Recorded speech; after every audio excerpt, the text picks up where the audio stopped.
So in this session we will discuss about food chain and food web. Okay? Topic आपने पहले भी अपनी previous classes से पढ़ा होगा.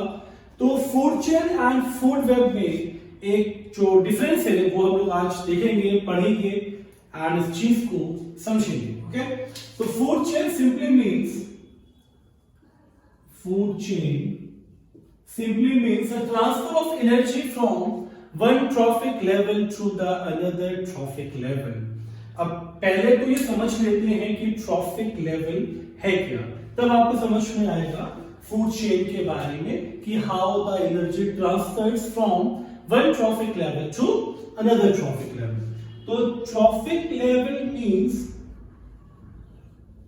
the entire living community of an ecosystem. Okay, suppose the first biotic community is producers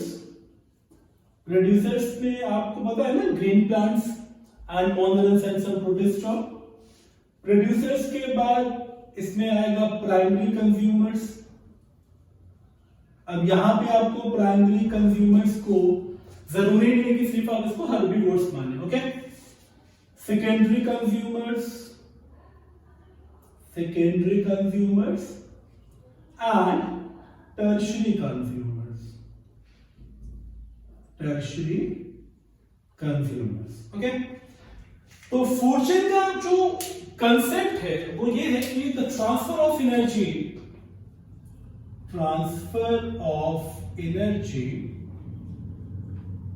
from one trophic level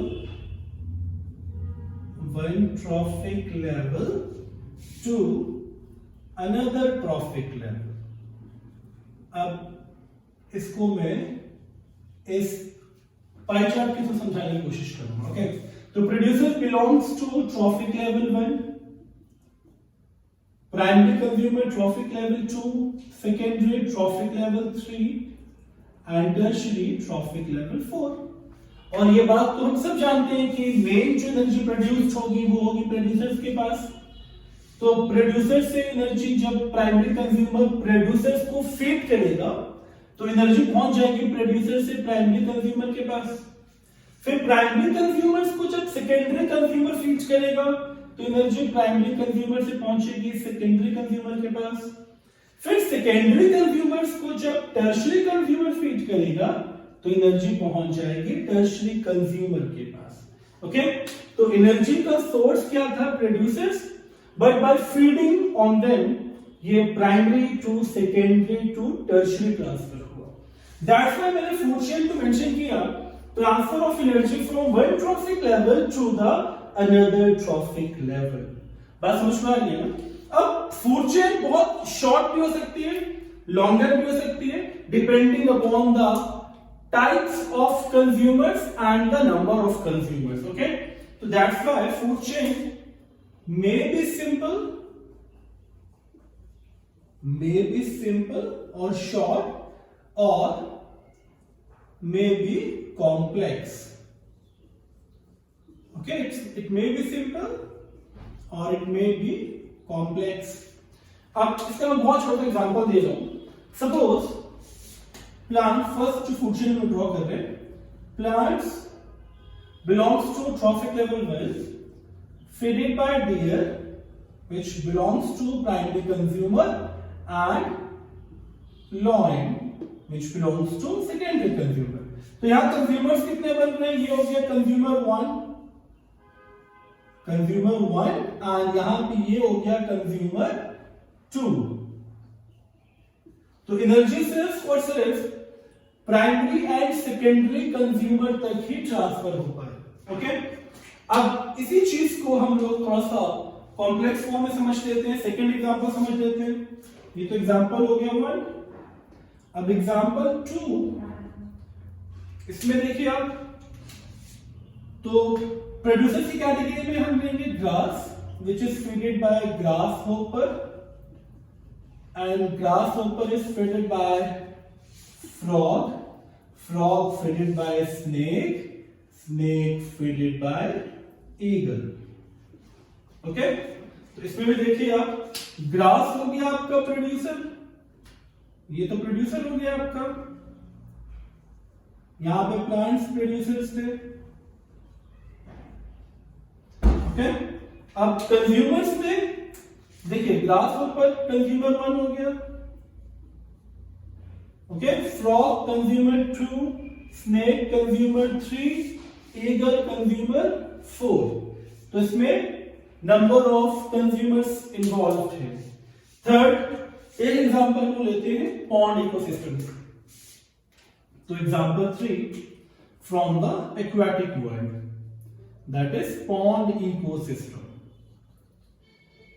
pond ecosystem का मतलब हम यहां पे एक्वेटिक वर्ल्ड की बात कर रहे हैं। ओके, तो पॉन्ड इकोसिस्टम में भी प्लांट्स जो प्रेजेंट होंगे, प्लांट्स, और इसको मैं यहां मेंशन करूंगा एज अ फाइटोप्लैंक्टन्स। इसको माइक्रोस्कोपिक प्लांट्स बोलते हैं। Phytoplanktons are microscopic plant. तो ये हो गया आपका producers. Okay, then phytoplanktons gets figured by zooplanktons,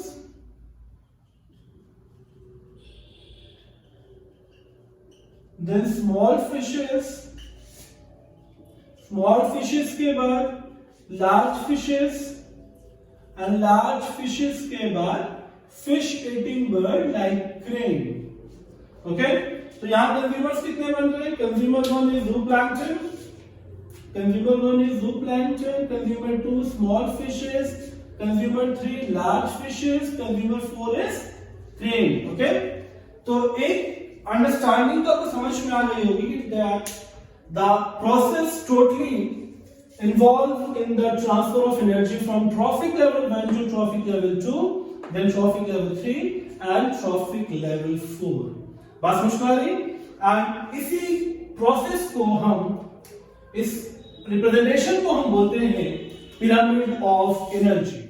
now with the help of trophic level अब हम लोग समझेंगे कि pyramid of energy and pyramid of number में डिफरेंस क्या है। ओके, तो मैं सिर्फ 2 टाइप्स ऑफ पिरामिड आपको शो करूंगा। The first one is pyramid of energy, pyramid of energy, and the next one is pyramid of number. Number means number of individual, pyramid of number. Okay, अब pyramid of energy में देखिए एक pyramid shape structure हम draw करेंगे। तो इसमें energy की बात हो रही है, तो बेस पे तो प्रोड्यूसर्स, फिर पहले ड्रॉ कर लेते हैं primary consumers, then secondary consumer and tertiary consumer. Okay, अब पिरामिड ऑफ एनर्जी में हमें शो क्या करना है कि जो बेस है that is traffic level 1, traffic level 1, यहां पे सबसे ज्यादा प्रोडक्शन है एनर्जी का। For example producers produces 10,000 joule of energy. Okay, इसके बाद ये प्राइमरी कंज्यूमर में पहुंचा तो ये हो गया 1000 joule of energy. Okay, secondary consumer में पहुंचा तो 100 joule of energy, and tertiary में पहुंचा तो 10 joule of energy. Okay, 10 joule of energy. Pyramid of number and pyramid of energy में कोई खास डिफरेंस नहीं है, प्रेजेंटेशन दोनों का सेम है पिरामिड ऑफ नंबर में। ओके, तो यहां पे भी हम लेंगे पहले प्रोड्यूसर्स, फिर प्राइमरी कंज्यूमर्स, फिर सेकेंडरी कंज्यूमर्स एंड फिर टर्शियरी कंज्यूमर्स। एंड यहां पे भी हमें कैटेगरी वही रखनी है। Okay, that is traffic level 1 2 3 4, 1 2 3 and 4। And अगर मैं किसी फॉरेस्ट की बात करूं तो प्रोड्यूसर्स का काउंट सबसे ज्यादा, मैं सिर्फ एग्जांपल के तौर पर ले रहा हूं, 10,000 plants are there. Okay, then primary consumer is 1000. Okay, secondary consumer is 100 and tertiary consumer is 10 only. Okay, so it is totally based upon the number of individuals belonging to each trophic level, and it represents the amount of energy produced at each trophic level. Okay, so this is all about pyramid of energy and pyramid of number. So let's understand food web. Food web and food chain में एक बहुत छोटा सा difference है. पहले इस चीज को समझते हैं कि डिफरेंस है क्या. फूड चेन तो आपको समझ में आ गया, आपको pyramid of energy, pyramid of number भी समझ में आ गया. अब हम लोग बात करेंगे फूड वेब की. ओके, तो ये डायग्राम आपको दिख रहा होगा. ओके, इसमें आप देख रहे हैं कि एक ऑर्गेनिज्म दूसरे को फीड कर रहा है, दूसरा तीसरे को फीड कर रहा है, तीसरा चौथे को फीड कर रहा है, और एक इंटरकनेक्टिंग चीज बनी हुई है ना. अब इस चीज को समझने के लिए आपको इस कंसेप्ट पे ध्यान देना पड़ेगा. That food web means the network which consist of number of food chain. Okay, food web is mainly the network which consists of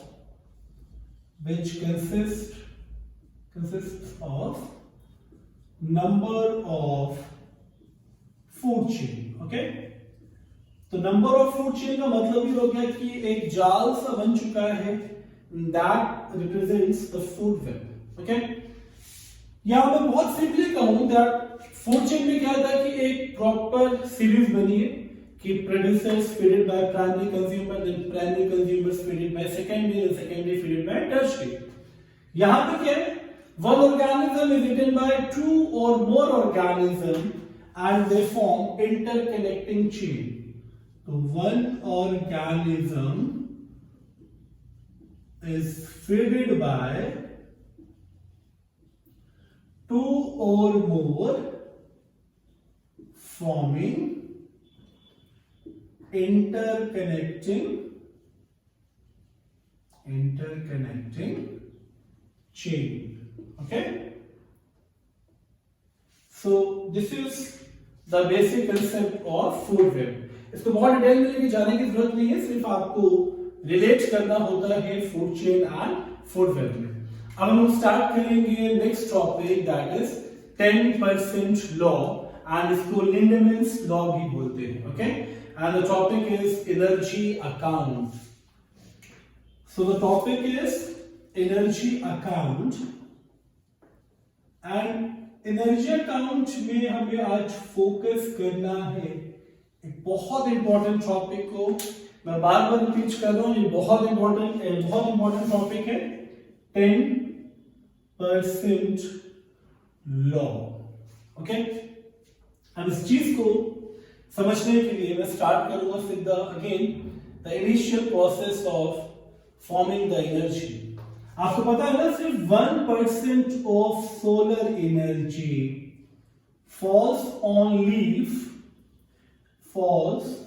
leaves to get converted into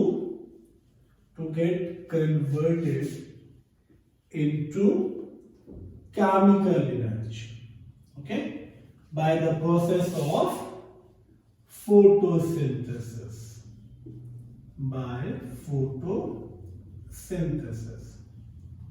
okay, तो सपोज ये traffic level 1 जो हम discuss कर रहे थे अभी, producers का, जहां पे ग्रीन प्लांट प्रेजेंट है एंड यहां से सन की जो रेज फॉल हो रही हैं.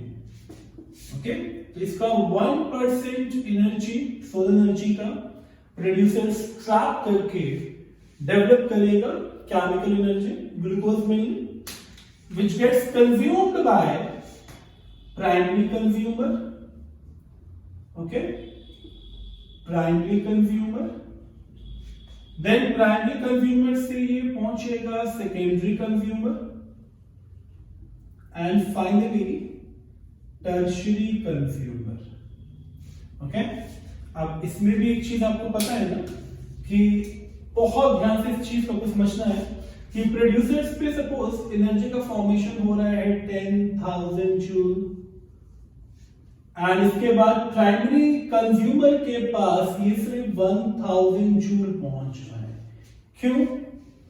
ये 90% एनर्जी लॉस्ट कर रहा है while transferring the food from trophic level 1 to trophic level 2, क्योंकि ये 90% जो एनर्जी लॉस्ट होगा वो प्रोड्यूसर्स अपने लिए यूटिलाइज करेगा, अपने लिए खर्च करेगा to meeting the cost of respiration. Okay, similarly primary consumers के पास जब 1000 जूल ऑफ एनर्जी आएगा तो ये भी 90% एनर्जी को यूटिलाइज कर लेगा and only 10% energy gets transferred.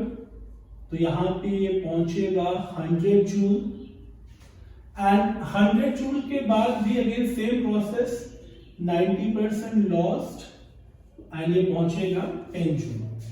It simply means कि while transferring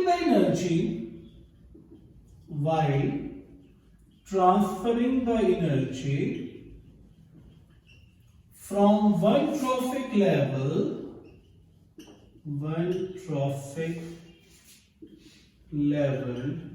to another, okay, 90% of energy gets lost due to meeting the cost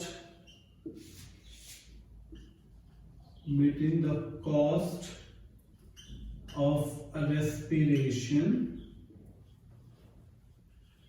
and other activities and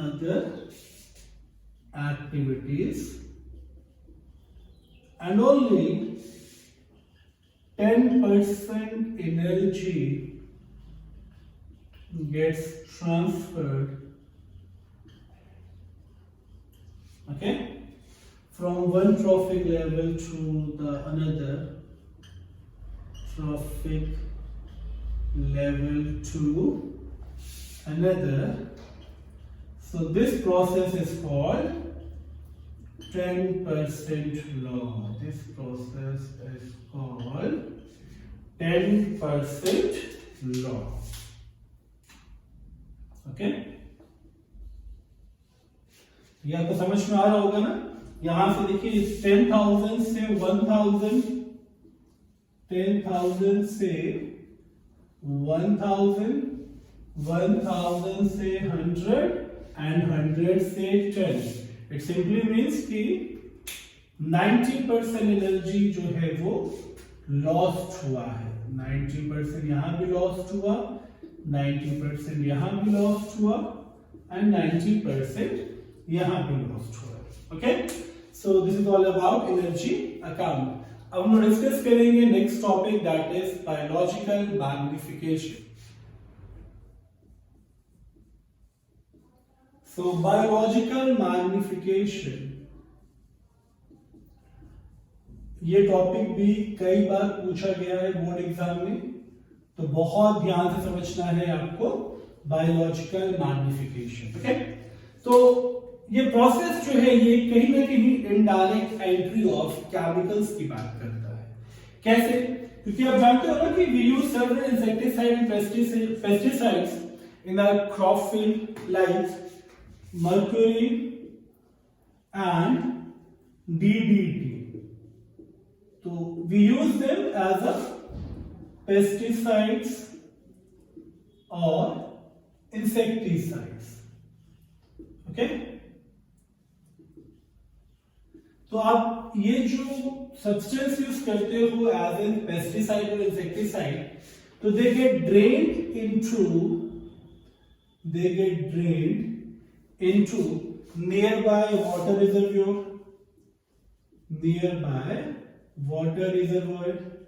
like pond, river, lakes। Okay, तो ये जो pesticide और insecticide आप अपने crop field में use कर रहे हो, एंड व्हाइल इरिगेशन, जब आप उसको इरिगेट करोगे, सप्लाई ऑफ वाटर करोगे, तो वो वाटर की हेल्प से ड्रेन होके नियर बाय वाटर रिजर्वोयर में आके कलेक्ट हो जाएगा। अब होगा क्या, it first reaches to phytoplanktons, okay, phytoplanktons में ये मेटाबोलाइज्ड नहीं होगा एंड फाइटोप्लैंक्टन से पहुंच जाएगा जूप्लैंक्टन्स, जूप्लैंक्टन्स के बाद स्मॉल फिशेस, स्मॉल फिशेस के बाद large fishes and large fishes के बाद fish eating birds, fish eating birds. अब इस पूरे फूड चेन में एक चीज आपको समझनी क्या है कि मर्क्यूरी एंड डीडीटी, ठीक है, they do not metabolise, they do not metabolize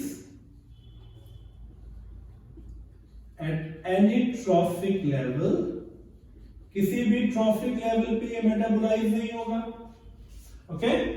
तो होगा क्या इससे, there concentration becomes increased, concentration इसका हर ट्रॉफिक लेवल पे बढ़ता जाएगा, concentration increases, okay. And ultimately होगा क्या कि in fish eating birds, in fish eating birds, it interferes with calcium metabolism, it interferes with calcium metabolism। अब कैल्शियम के metabolism से इंटरफेयर करेगा, which leads to thinning of eggshell, thinning of eggshell or premature breaking of eggs, premature breaking of eggs, and which ultimately leads to decline in birds population, okay. तो ये बहुत important topic है, इस पे आपको ध्यान रखना है कि मर्क्यूरी या डीडीटी किसी भी ट्रॉफिक लेवल पे मेटाबोलाइज नहीं होगा एंड बर्ड्स में it interferes with calcium metabolism, calcium का मेटाबॉलिज्म नहीं होगा तो एगशेल्स नहीं बनेंगी या बहुत थिन होगी, जिससे कि premature breaking of egg start हो जाएगा एंड अल्टीमेटली जब एग ही हैच नहीं होगा, एग डेवलप नहीं होगा, तो स्पीशीज भी कंटिन्यू नहीं होगी, which ultimately results in declining the rate of birds population. तो आई होप ये टॉपिक आपको समझ में आया होगा। प्लीज मेरे चैनल को लाइक करें, शेयर करें एंड सब्सक्राइब करें to show your support. Thank you so much.